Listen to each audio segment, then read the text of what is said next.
Welcome back to another book highlight from Of Sheaves and Stars.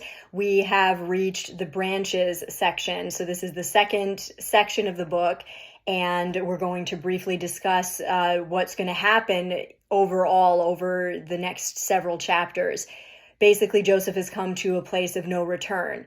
He knows God is with him at this point because after the initial trauma and just that crazy raw desperation he faced, God revealed himself on the road to Egypt. So he knows God is with him, which is a good first step. But now heading into the unknown, he's going to have to make a choice going forward because he is far from past the worst. He's already had the worst happen to him. And yet going into Egypt, he's going to have to die over and over again. He's going to have layers of freedom and hope stripped away from him. And he has very little idea what's going to be required of him. He's just going to have to face it. There's not much of a way to prepare for it because he doesn't know the culture.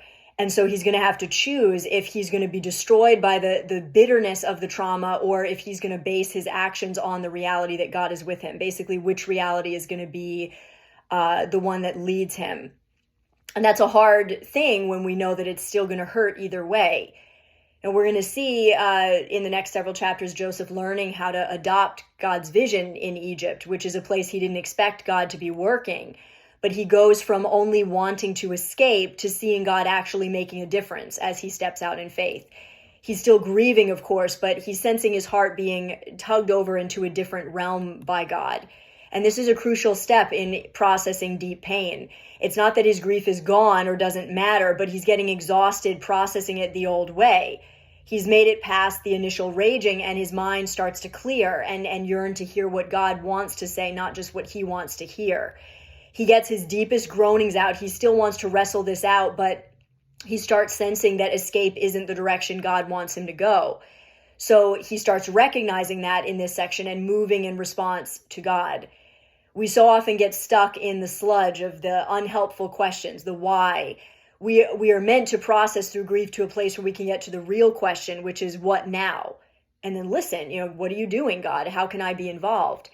And God is showing Joseph that, now that some of the smoke has cleared and what he's seeing is scary, he can still sense that there is a hope and a future available if he's willing to follow God to the end. And this invitation from God waits at the doors of our hearts too in the midst of things we don't like. It's that place of saying, I know it's going to hurt, but I want to know what your dream is for me, God, no matter what I'm facing. And when Joseph started asking that question, that's when he started to stand out and change the atmosphere around him little by little, day by day. We want to see God move and provide for us, but often he's already proven that he will, and we need to act on our faith and belief before we'll see him do bigger things. When we hear people gush about amazing stories of God moving in power through them, and we wonder, well, why doesn't my life look like that? The fact is, the atmosphere is there all the time. You're meant to hear God's voice. You're meant to see God move, but we often overlook what he's doing because we're expecting things to happen in a perfect atmosphere or the way that we would imagine them. We want Joseph's breakthrough and amazing ending of his story, but we don't realize the steps of faith he had to take in order to stay in step with God. The miracle of Joseph's story wasn't something God forced on Joseph. Joseph had to choose to follow and continue to say yes, pursuing God and receiving God's favor in his reality, which was slavery. Joseph is learning throughout this section that his story and life is going to be different than his father's and grandfather's. God is doing something new with him, which means there's no roadmap for it, and it's difficult. We have no evidence of how long it took or how painful it was for Joseph to get into Potiphar's house. He was having to get up every day for years and submit to a man who was holding him captive. We don't know if Potiphar was unfair or abusive or if the slaves around him were jealous. We forget that Joseph had God's favor as he submitted to Potiphar. We often want God's favor, but we won't submit to the Potiphars in our life. We won't submit to the circumstances that we're in. We won't submit to God in them and expect to see him work in the circumstances around you. We want to tell God, well, I'm going to wait. I'm not going to follow you until I get fair circumstances or until I get perfect circumstances. Joseph learned over time to expect great things of God and view everything around him as useful to God, even if he wasn't sure how it would be used or why he was there dealing with it. And the answer unfolded as he pursued the Lord. And this is the section where Joseph starts to actually bear fruit in the land of his affliction. That's what that's the heading of this section, again, comes from. Again, they're all from Jacob's prophecy about Joseph. And this particular verse, the branches, speaks about how Joseph is a fruitful vine and his branches run over the walls. And that's what we're going to see in this section, that Joseph starts to bear fruit in Egypt in a place that he never thought would have anything good.